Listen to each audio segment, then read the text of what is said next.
Hey, I'm Danny, aka Topless. I've walked 500 miles on the Pacific Crest Trail and I'm ready to start giving tips. So I think this tip is probably the most important, well, behind tip number one. So we'll call this tip number two. There's two parts. So I have hiked with so many hikers who have gone and injured themselves. They've told me all the pain they're in, all the different types of pain they're in, and they told me about, like, when they finally got to a professional, a physical therapist to tell them what to do. There's lots of stretches and exercises and things like that that they have to do now to kind of deal with the pain. But the number one thing that all of them told me that they got from their physical therapists was to prevent this pain, take smaller steps. And I think that is huge, huge advice. If you're out on a day hike or something like that, you may not have this problem at all. You may never have had this problem. But if you're gonna hike for more than one day in a row, take smaller steps. And I'm gonna video my feet to show you exactly what that means. But let me just talk you through it for a second. When you have your pack on, you've got an extra 30 pounds or so on your back. So what's gonna happen is your normal rate of walking, the space in your stride, it might be a little more than one of your feet in width. Sorry, the length of one of your feet might be how much space you have in between each step. Probably a little more. When you put the pack on, you'll naturally take a smaller step. You'll go from being one of your feet, a little more than one of your feet as a space between steps, to a little less than one of your feet as space between steps. And that's really important. So don't fight that. Don't try to take normal big strides like you're normally walking, because all you're gonna do is strain your muscles. The next part of this is on an incline, when you're going uphill or downhill. So we'll start with uphill. When you go uphill, for some weird reason, humans want to like lean forward, take a big lunge step to step up a hill, and do that maybe 3 or 4 times. If you do that 3 or 4 times in a day, no big deal. But if you're gonna go 1,000 steps today and 1,000 steps tomorrow, it becomes a big deal and you start to hurt yourself. I was hurting myself. I was getting pain under my arch that was kind of like starting to get bigger and higher up my leg. And when I heard about taking smaller steps, the pain started to subside and then went away. So when I say take smaller steps uphill, what I mean is, instead of having space between your feet as you step, bring that space down to maybe 1 or 2 inches. You don't have to take tiny baby steps, but just take small steps up the hill. You're gonna take more steps, but they're gonna be easy steps, and you're not gonna be straining your legs or your feet. The same thing with downhill. For some reason, we kind of want to take big steps on a downhill. The pain that I was starting to get was across the top of my feet. And when I started taking smaller steps on a downhill, also bend your knees more on a downhill. I'll explain that in a second. Once I started taking smaller steps on a downhill, the pain across the top of my feet went away.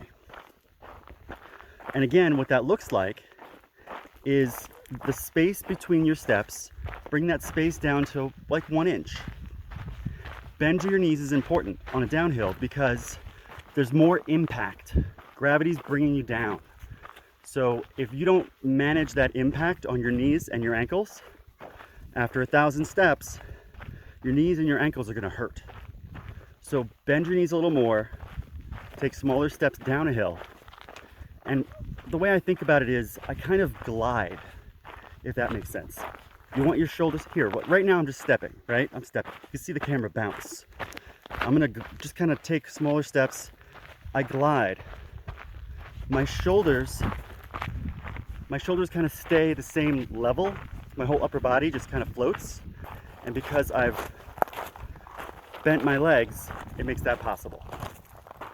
So, recap, before I show you the footage, take smaller steps with your pack on, take smaller steps on an uphill, take smaller steps on a downhill, and you will avoid a lot of strain and injuries. The second part of this tip is don't favor either leg. Let me switch hands with this camera.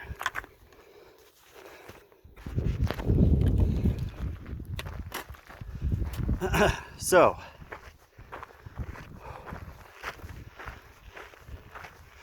you will naturally have a dominant leg.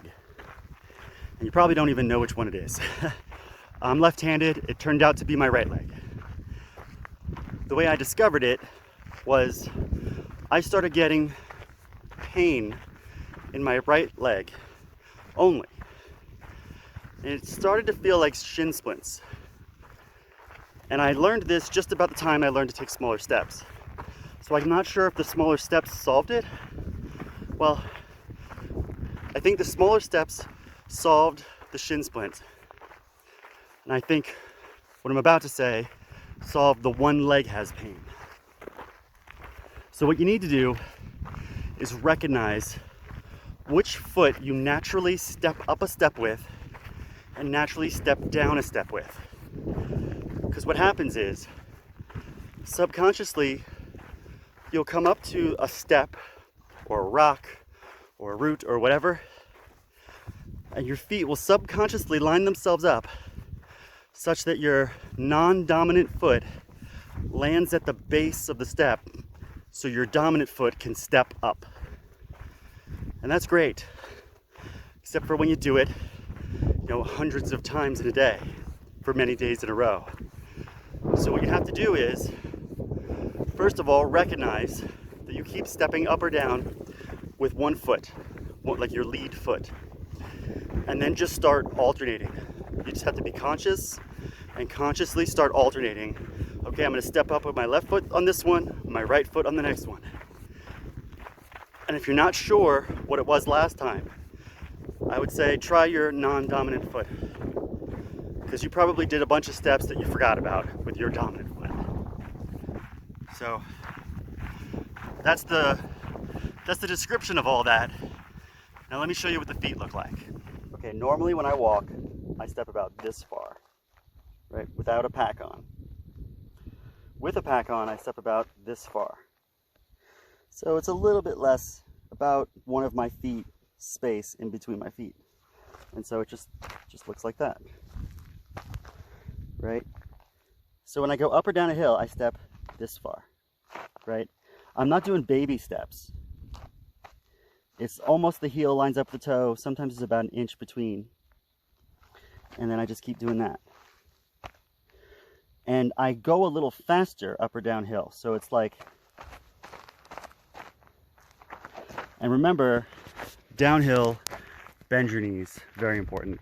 Okay, here's a good example of stepping up. All right. What's interesting here, as I approach this step, my non-dominant foot, which is my left foot, naturally just falls at the base of the step. And my dominant foot wants to step way up here and then push to get my next foot up. So basically I find my right calf and my right thigh doing all the work a lot.